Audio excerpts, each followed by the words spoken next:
All right, everybody. Thank you for attending. Today, we are going to go over some tips and tricks in scanning. Uh, One of the things we want to do is just continue every week doing different trainings and things like that. My name is Andy Huntley. I'm the Scanning Technology Sales Manager for Topcon Positioning. I have over 10 years of experience doing some kind of surveying, construction layout, scanning. The last place I worked at, I was head of the scanning technology and also did the research and development for one of the largest concrete contractors in Texas. At the time, we were the 7th largest in the country. While there, I introduced different technologies such as GPS, robotic total stations, 2D, 3D machine control, 3D laser scanning, and then also drones.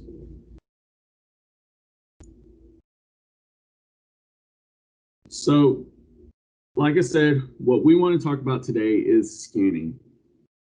Scanners are now starting to come out onto job sites and project sites a lot more often now.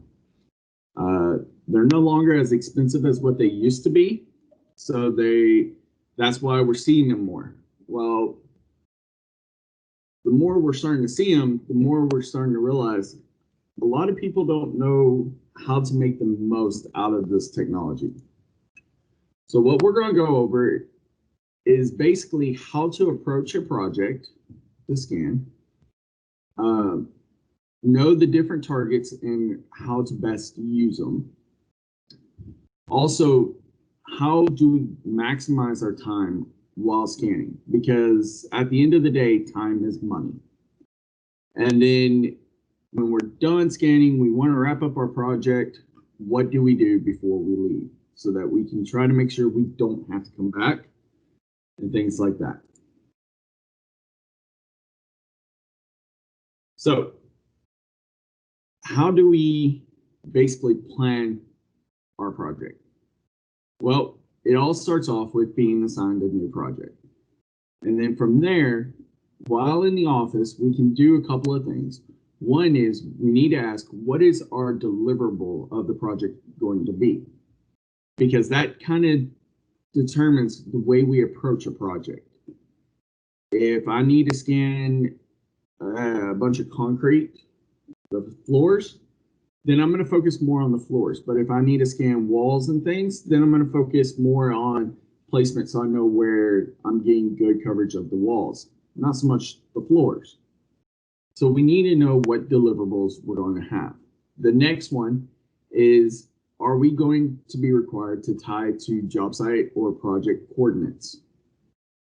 That is the big key thing. There are several softwares out there nowadays that require to have a known coordinate system to use on the back end.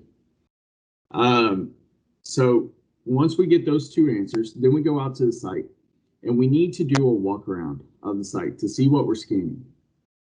And we need to, best practice is come up with a plan, like a floor plan, or if you can have access like here where we have the floor plan of that project as a PDF, take an iPad with you, take one of our data collectors with Adobe on it, and use that plan sheet and start documenting where you're seeing things. Like, hey, I think a scan position would be really good right here. And then start also overlaying what your circles or your scan radiuses are going to look like. So that while you're setting up your scan profiles through here, you know where you're actually going to capture the most amount of data and where you're not. The other thing is notice the traffic.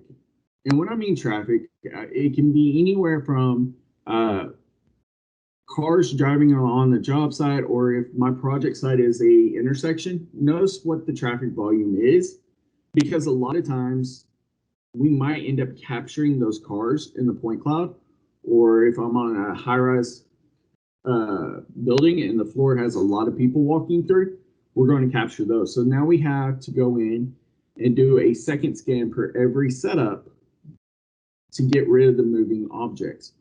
Or we have to go through and delete those people out. So if you notice there's a better time of day to scan, definitely take advantage of that. The next thing is weather. If you're indoors and scanning, weather is not a big issue. But if you're outdoors and scanning, and you know on the forecast that you heard that morning that, hey, there's going to be a thunderstorm rolling in, do you have enough time to complete the scan project, or can you come back? And the biggest reason I say that is scanners do not like water. They will run in rain, but when there's water on the surface, a lot of times it can't penetrate through the water. So keep those considerations in mind when you're planning your attack on the project. The next thing, targets. What targets do I use? Do I use a sphere? Do I use the paddles? Maybe I use a checkerboard, or do I need to use a prism? Or do I just say, forget all those targets, and I'm going to just go cloud to cloud? These are things that you got to ask yourself. So with this, let's look at what the spheres and paddles are. These two targets are phenomenal targets. You can pretty much set them anywhere on a job site. Like the spheres that you see in the photo, that's a selfie stick. You just put the sphere up on a selfie stick and you can place it anywhere on the project, and now you have a tie down point for your scans. The paddles, exact same way. I've seen companies go in and put them on prism poles with bipods, and then they can put them on a control points. They work really well. But some of the drawbacks, and you've got to think about this, is when you're on a high-rise, we'll just say office building, and the winds. These spheres are like sails. They'll tip over. I've had to replace numerous spheres in my day because of wind. The next one are people. And so the sphere can be about the size of a softball. So most guys don't realize that don't use the technology on a normal basis. We'll sit there and walk up and grab it, and they have the greasy, dirty hands or something. So now your pretty white sphere has now got grease and grime all over it. So now you got to start cleaning it. And it's just a whole huge inconvenience and things. The other thing, I do talk about the spheres a lot because I've also had this happen to me. The spheres are not flat like the paddles are. So sometimes, and like I said, I've had it happen to me. My point cloud actually uses a sphere as a rotation point. Case example, I was scanning an elevator core where I could put some spheres in, and it was about a six-story elevator core. By the time we got to the top, it shifted the top of my core over a foot out of plumb. And so those are some of the things that you've got to be cautious about when using sphere targets. And then the paddles, they're flat face, so now you got to start rotating them. So you got to walk to every paddle and make sure you rotate it so it captures the scanner. And don't be like Scan Man, basically. The biggest con with using spheres and targets is you have to have multiple of them. I can't tell you how many times I've walked on a job site where I had 12 spheres attached to me. I had my scanner in one of the specially designed backpacks for it. So I had bags for spheres, I had poles sticking up, things like that, and having to go across a active job site like that. Yeah, alone, like in this photo here, he's got a bowling ball as his sphere, plus a heavy-duty tripod. Imagine carrying that all over a job site. Well, what does that do? That's going to slow down your productivity, and then also can cause for a greater safety risk, because OSHA requires 3 points of contact when going down or up a ladder. Well, if I've got all this weight on my back, now I'm starting to pull back a little bit, and it's harder to maintain that 3 points of contact. Next, checkerboards. So do we checkerboard or do we not checkerboard?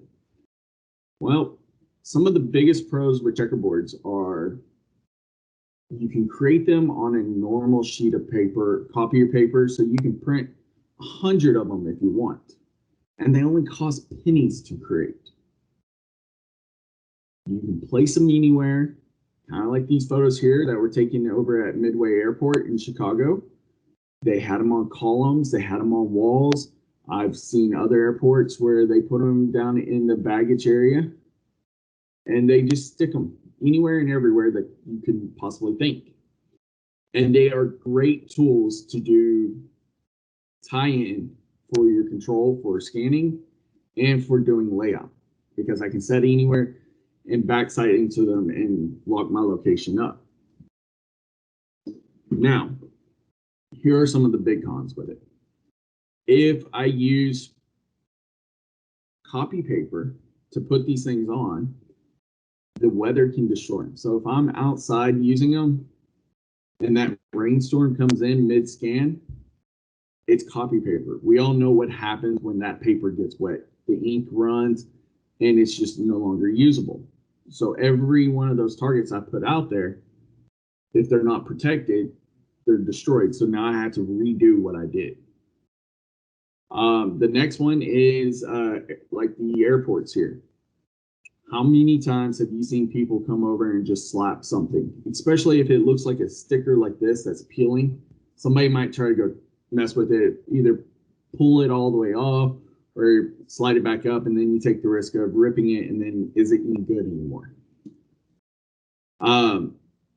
The other thing is if you're tying to control, you need to have a total station, a reflectorless total station, come through and shoot those to give you an XYZ coordinate. And then you have to number each and every single one of them so they have a unique identifier. The other thing is this 3-1-2 approach. You need a minimum of 3 targets per scan. And with those 3, you need 1 that's carrying over from your last scan and 2 that's carrying over into your next scan. So if you start thinking about it, just like the cons of the spheres and the paddles where I need multiple of them, I need multiple of these. And then if you want to do this quickly and accurately, you're going to have to have a team of people. You're going to have a crew that goes in and shoots them with the total station, and then another crew that comes in with the scanner and scans them.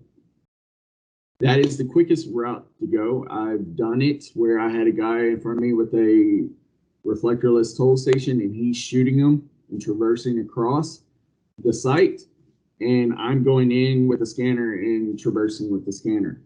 It still takes a long time. Prisms. Well, a lot of people think, isn't the prism like a surveyor's term? Isn't that a surveyor's thing? And yes, but it is also a construction tool. We have all different kinds of prisms out there with like the robotic total stations, all use basically a 360 type prism, meaning that you can see the mirror no matter which direction you're pointed. Contractors love peanut prisms. Those work just as well. So we can set them up anywhere. Like here, I have the GTO 1000, and it's backsighting a prism, and we're doing a mock accident investigation scene around a truck. So I can set this up. If I had 2 prisms, I can set up anywhere, and all of my scans are going to tie together off of 2 prisms. Now, the drawback with doing this route is you must maintain line of sight to the prism. And if you want to set up over a known point, you have to have points already in where you want to scan. So there are some logistics where you've got to pre-plan. If you want to do over a known point, you've got to pre-plan where you're going to set your instrument up. And this all goes back to having that in your walk around. Know where you want to set your instrument up at. And then lastly, cloud to cloud.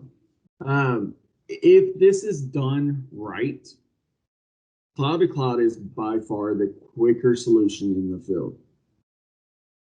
It is one-man operation, so the one guy can go out there with any scanner, push a couple of buttons, he scans, picks up, moves, scans again, and he's just constantly walking around.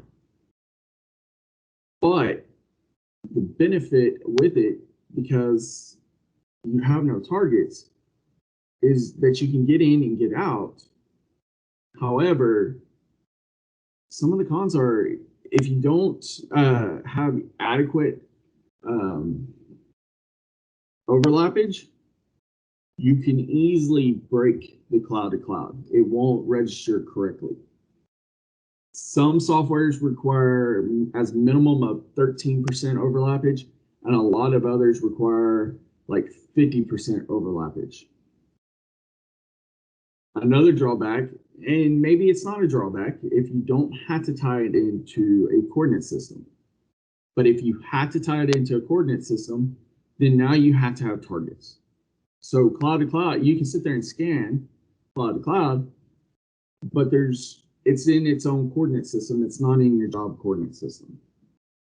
The accuracy, there's no real easy way to verify the accuracy. There are different tasks where you can zoom into certain areas and just make sure all the point clouds are lining up perfectly.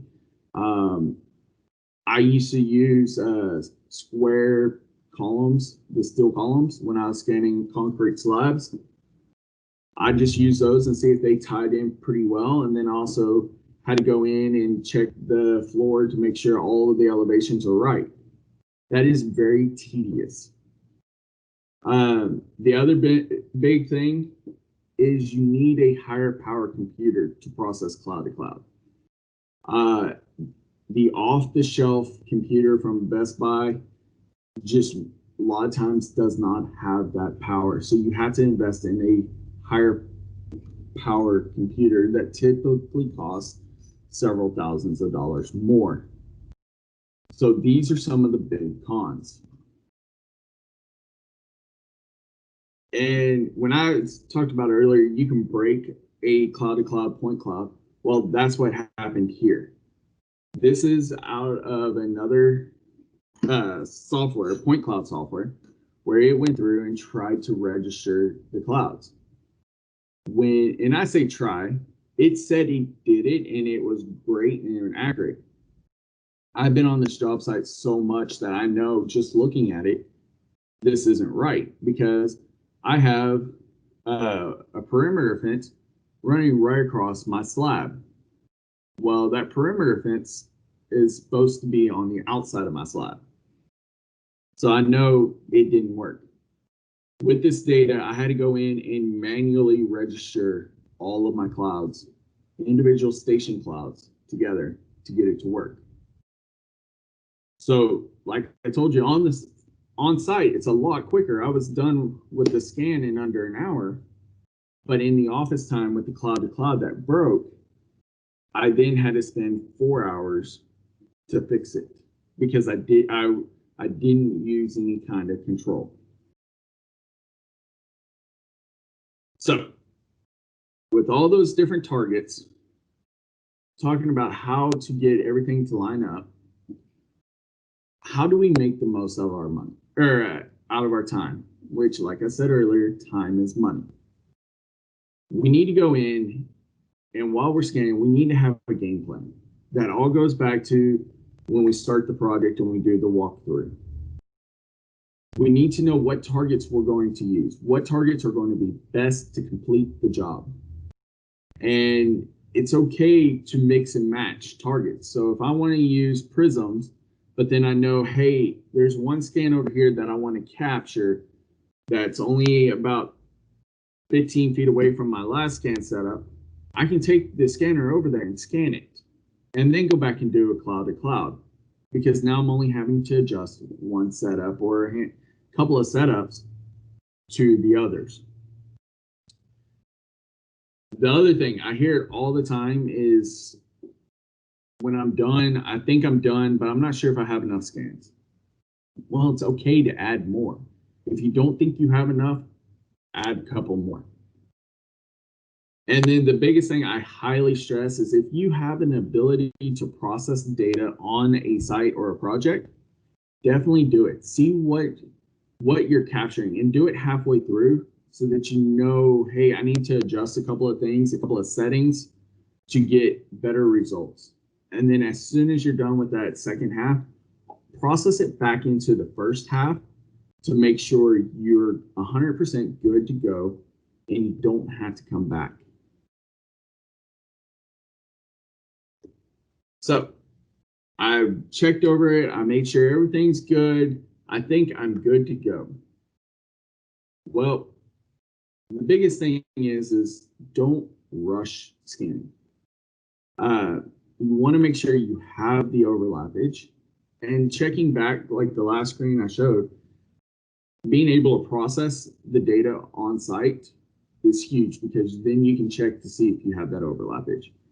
If not, if you don't have that ability, then just sit there and think, okay, did I have good overlappage? Do I have enough data to provide a deliverable for the PMs or the surveyor that's going to stamp this, or the architect or the engineers that want to look at this data? Do I have enough data? The other big thing I always stress is cloud-based servers. Have I uploaded all my data to a cloud-based server yet? The reason why I say that is, this time of age in society, these instruments could potentially sprout legs and decide it wants to go on a cross-country hike. Well, if all my data, I kept it in the case of the instrument and I didn't transfer it, well, all that work is gone. But if you upload your data to the cloud-based server, or like a VPN connection to an office, then if that instrument was to disappear, no big deal. You have the data. So now all we gotta do is replace the instrument and you keep moving forward. Lastly, have you collected all of your equipment and targets? Like I said earlier, spears and paddles, you're required to have a bunch of them on a site. My average rule with my spears were I needed 9 of them. 3 of them to start the project that I left, and then 6 of them traversed with me as I went around. And then I came back to those original 3 to make sure I could tie back in as well as I could, to make sure my scans weren't sloping downwards or things like that. That's a lot of pieces of equipment that you had to carry. So once you have all of that, then it's time to pretty much say it's 5 o'clock somewhere, because you've got everything done. You're done with the project. It's time to go. All right. Any questions, guys? Thank you guys for your time today. If you'd like to know more or anything like that, please reach out to your TopCon representative, and we'd be more than glad to assist you. If you want to also learn more, always visit our website at topconpositioning.com, and have a good day. Thank you, guys.